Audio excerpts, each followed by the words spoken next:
querer una mejor formación. De hecho, para darle también respuesta, no solo a aquellos que sencillamente quieren ocupar su tiempo sacando un título de formación profesional, sino aquellos que son desempleados, que no abandonan su intención de encontrar un puesto de trabajo, pero que mientras quieren también mejorar su formación. Para dar respuesta a estas personas, no estoy hablando de estudiantes, estoy hablando de desempleados. Sí. Para dar respuesta a estas personas, acabamos de firmar un convenio con la Consellería de Educación de 3,5 millones, donde desde el Gobierno de la Xunta, esta Consellería y la Consellería de Educación, en definitiva el Gobierno de la Xunta, lo que quiere es preparar a los parados, es decir, darles esos certificados homologados, no son titulaciones de FP, son certificados homologados por el Estado de formación utilizando los recursos públicos. Es una apuesta clara por nuestro sector público, por nuestros funcionarios, por todo el equipo docente que existe en nuestros institutos y en todos nuestros centros, para que ellos sean quienes no solo formen a estudiantes, sino también formen a parados. Entonces son 67 cursos que vamos a dar este año con ese convenio de 3,2 millones de euros que hacemos con educación. Las familias, queremos hablar también de ello, conselleira, y nos decía usted, yo creo que fue justo después de verano cuando hablábamos con usted y nos comentaba, estamos dando las ayudas, las RISGA, pero si es necesario ampliar, porque yo creo que va a ser así, ampliaremos las ayudas, el número de miles de euros o casi de millones de euros para la RISGA. Efectivamente fue así y se ampliaron. Hay esa preocupación desde la Consellería que también se refleja en que si hay que ampliar, hay una sensibilidad para ampliar ese dinero necesario para ayudar a las familias. Estamos hablando de Vigo, de la comarca de Galicia, conselleira. Eso lo va a haber siempre. Este Gobierno, desde que llegó, desde el principio, desde el año 2009, en una partida que se identifica, aunque no es algo que maneje quien me escuche, como partida ampliable, significa que siempre va a haber dinero para dar respuesta a las solicitudes de la renta de integración social. Y es bueno también destacar que este indicador de crecimiento, que ha habido un crecimiento de las solicitudes de la renta de integración social, no deja de ser un indicador de la resaca de la crisis que estamos viviendo. Sí. Y esto lo digo porque sí que es verdad que hay datos positivos de la economía que nos acompañan y que hacen que tengamos esperanza tanto en España como en Galicia, pero hay que tener en cuenta que todavía hay quien está viviendo los últimos coletazos de la crisis y que durante el año 2014 los va a vivir también. Es decir, ha habido un crecimiento de solicitudes de la renta de integración social a lo largo del año 13. Fuimos incrementando la partida presupuestaria para dar respuesta a todas las solicitudes. Tal es así que fueron 4.000 las personas nuevas que entraron en la renta de integración social en toda Galicia, hasta llegar a un tope. Ahora tenemos 9.500 personas aproximadamente en la renta de integración social. Esto nos hace, evidentemente, evaluar el futuro y evaluar lo que va a ocurrir en el año 2014. Y para darle respuesta a lo que creemos que va a ocurrir en el año 2014, hemos incrementado en casi un 24% la renta de integración social hasta llegar a casi los 40 millones, 39,5 millones de euros. Pero con la siguiente premisa. ¿Esto significa que espero que vaya a haber incremento de solicitudes de la renta de integración social? Sí, pero lo que sí que tengo claro es que si mis cálculos no son los correctos, va a seguir habiendo dinero para garantizar que todas las personas que están en una situación absolutamente indeseable, aunque esta palabra no sea la más bonita, pero que es una situación que desde luego no la quiere nadie, evidentemente nosotros tenemos que darles respuesta a sus necesidades vitales, a sus necesidades básicas y sobre todo dirigirlos hacia el mercado laboral. Para mí es importante lo que hay, el antes y el después que genera una ley que se aprobó ahora, que entra en vigor ahora en enero, el 1 de enero entró en vigor, que es la ley de la renta de integración social. Hay que apoyar a las personas que peor lo están pasando, ese es nuestro objetivo absolutamente irrenunciable y lo estamos cumpliendo, pero queremos evitar que se cronifique, queremos evitar que estas personas, por una razón u otra, no participen de la vida social y no participen. Que modificaron para que la gente que encuentre un trabajo pudiese complementar, ¿no?, gradualmente.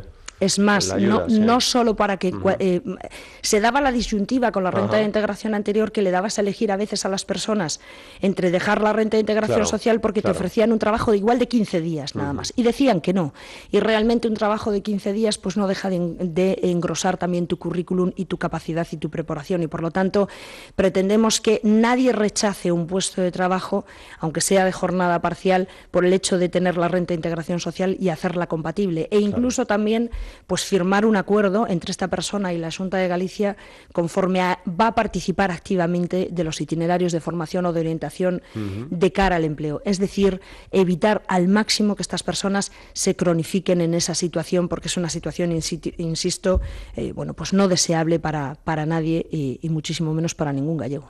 Las políticas para las personas con algún tipo de discapacidad, habla usted de integración, yo supongo que será un paso muy importante, ¿no? El que se puedan integrar en la vida laboral, socialmente también, a través de diferentes políticas. ¿Por dónde pueden ir los tiros en este año 2014? En políticas de integración y también para romper las barreras arquitectónicas, consellera. Básicamente yo creo que es importante seguir trabajando como lo estamos haciendo, codo con todas las asociaciones que llevan muchísimos años trabajando, generalmente era con sus familias, otras no tienen perfil familiar, pero que llevan trabajando con la discapacidad. Y yo destacaría estos signos positivos de los que hablábamos a lo largo de esta entrevista, yo destacaría algo. Durante todos estos años, el Gobierno de la Xunta ha blindado el dinero y el presupuesto para la discapacidad. Es decir, todos los estímulos y programas de apoyo que hay desde el Gobierno de la Xunta a la discapacidad, pues con el concierto de plazas, con los programas de ayudas para el desarrollo de cualquier programa que hacen estas entidades sociales, o incluso para el apoyo a la integración laboral, que es importantísimo, es la mejor política social que existe para cualquiera, pero evidentemente también más para los que tienen más dificultades de inserción, en este caso las personas con discapacidad. Bueno, pues hasta el año 2013, y pese a todos los ajustes que hubo en el Gobierno de la Xunta de Galicia, el presidente de la Xunta de Galicia decidió que la discapacidad había que dejarla absolutamente intacta. Es más, hicimos un esfuerzo y crecimos en el número de plazas en la pasada legislatura y mantuvimos el presupuesto. Pero este año, por primera vez, como síntoma positivo, incrementamos el presupuesto. Es decir, llega el momento en que en el año 2014 el presupuesto vinculado a la discapacidad crece un 6%, y este 6% de crecimiento supone 97 millones de euros en el presupuesto del 2014, 17 de ellos vinculados a políticas activas de empleo, es decir, a apoyo para su formación y su inserción laboral, y el resto al mantenimiento de plazas y el mantenimiento de programas. Todo ello es la manera de garantizar el compromiso de la Xunta, pero insisto, trabajando con el CERMI, que es la representación de toda la discapacidad en Galicia, para garantizar que ese dinero llega realmente a las personas con discapacidad y en la proporción, además, que le corresponde. Es importante el trabajo que han hecho a lo largo de la historia todas las entidades sociales, las entidades de discapacidad, pero también es importante ir adaptando el apoyo de Galicia, de los gallegos y de las gallegas, a la discapacidad en la proporción que la discapacidad representa en la comunidad. Ahí podría incluirse también la apuesta de su consellería, de su departamento, por la RSE, por la responsabilidad de las empresas también que se puedan implicar. ¿Se están implicando las empresas gallegas, consellera, cada vez más? Sí, se están implicando, y además empieza ya a calar el mensaje de que la responsabilidad social empresarial no es cosa de los grandes, es cosa también de todos, de los pequeños y de las pequeñas y medianas empresas, que realmente es el 80% de nuestro tejido empresarial. La responsabilidad social empresarial es mucho más grande, es de alguna manera decirle a una empresa que la empresa no solo vive para sus beneficios, sino que la sociedad debe de ser mejor y más justa gracias a su trabajo, que su trabajo evidentemente está.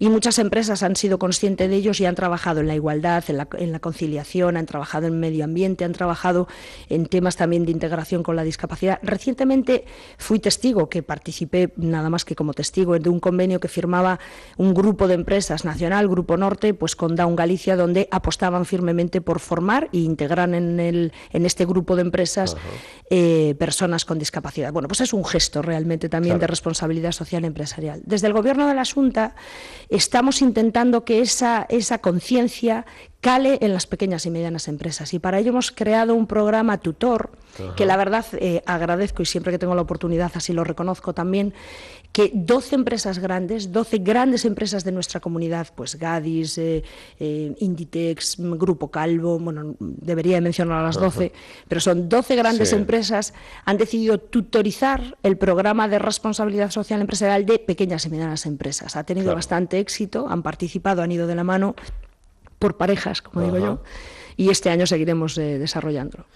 Cuando hablamos también de políticas, quería preguntarle por un aspecto que tiene que ver también con esto que estamos hablando ahora, de trabajos, de integración.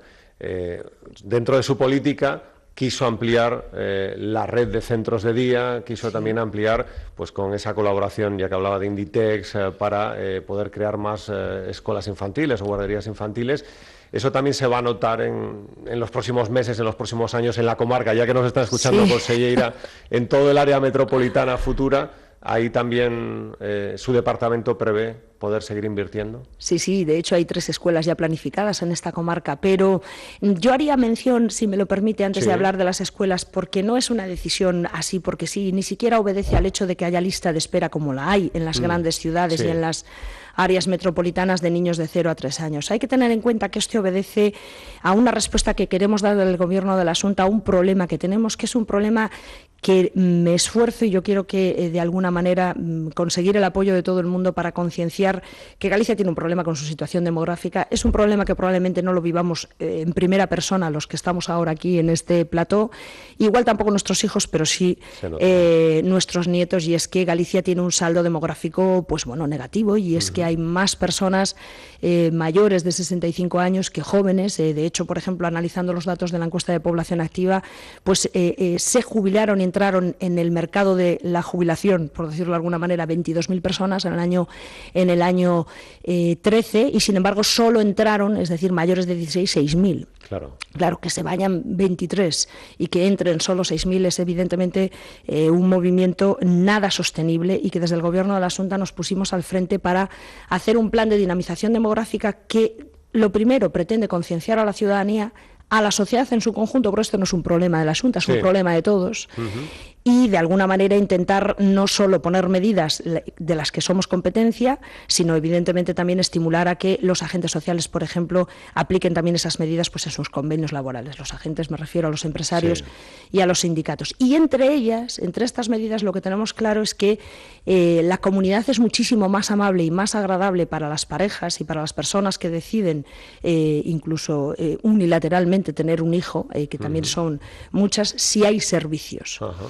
Y los servicios son las escuelas infantiles, entre ellos, y hay otros más. Por lo tanto, estamos apostando por hacer una planificación que dé respuesta a esa necesidad de más plazas públicas, y durante esta legislatura pondremos en marcha otras 3.000 plazas públicas. En la legislatura pasada pusimos en marcha 3.000, e intentaremos acertar en dónde las ponemos en marcha, en el sentido de que sabemos que hay una lista de espera en Vigo, y por lo tanto Vigo va a tener una escuela infantil gracias a un convenio que hemos firmado con Inditex, con la Fundación Amancio Ortega, realmente, donde falta pues que el ayuntamiento nos haga indicación de cuál es la plaza, la zona donde quiere ocupar esa escuela infantil, pero será una escuela infantil además todavía no les grande. Han respondido, conseguirá. No, todavía no sabemos la ubicación. No, todavía no sabemos la ubicación que el ayuntamiento entiende oportuna para esa nueva escuela infantil de unas 80 plazas que darán respuesta a 80 familias de la ciudad de Vigo. Pero también tenemos un compromiso con Redondela y tenemos un compromiso con Pazos de Borbén, que estamos esperando también a que el ayuntamiento nos dé respuesta. En definitiva, en las ciudades sí se necesitan plazas, también se necesitan en las zonas rurales, porque hay que garantizar el equilibrio territorial entre la zona rural y entre la zona urbana, pero insisto, avanzando, sobre todo poniendo más plazas públicas, y aquí sí que hago el hincapié de que esto es decisión del Gobierno de la Xunta. Es decir, si los presupuestos se han ajustado en más de un 25% y, sin embargo, esta cartera tiene disponibilidad de crecer, es porque evidentemente el presidente de la Xunta así lo quiere. Faltaría también saber lo del centro de día de Valladares, que es otro de estos... Ya no hablamos de la gota de leche, afortunadamente ya está ese centro para emprendedores, esa oficina también importante. Y escuela infantil también. Escuela infantil, o sea que eso ya lo hemos superado, conseguirá, faltaría también que se arreglase, ¿no? Lo de Valladares. Pues el centro de día de Valladares podía estar funcionando desde hace 2 años, porque desde hace 2 años, en concreto fue en noviembre del 2011, se le adjudicó la gestión a Kogami, para que lo pudiera abrir. El problema es que hay unas obras que dependían directamente del ayuntamiento, que son las acometidas de luz y de agua, pues que no han sido realidad hasta ahora. y claro, sin luz y sin agua es imposible abrir un centro. Entonces, durante 2 años hemos tenido este retraso de una responsabilidad que le competía directamente al ayuntamiento, que es hacer esas obras, y ahora ya, afortunadamente, ya hemos solicitado la licencia, hemos solicitado ya el permiso de inicio de actividad, se llama PIA, con lo cual en meses ya ese centro estará abierto dando respuesta a nuestros mayores, a los mayores de Vigo. Consellera, muchísimas gracias por acercarse a Radio Vigo y al Localia Vigo y estar aquí con nosotros. Un placer. Gracias. Beatriz Mato, que nos ha acompañado en la entrevista de Radio Vigo, en la entrevista dual y en Localia también. Nosotros hacemos un alto y volvemos arriba en la radio para despedir el programa. Hasta ahora.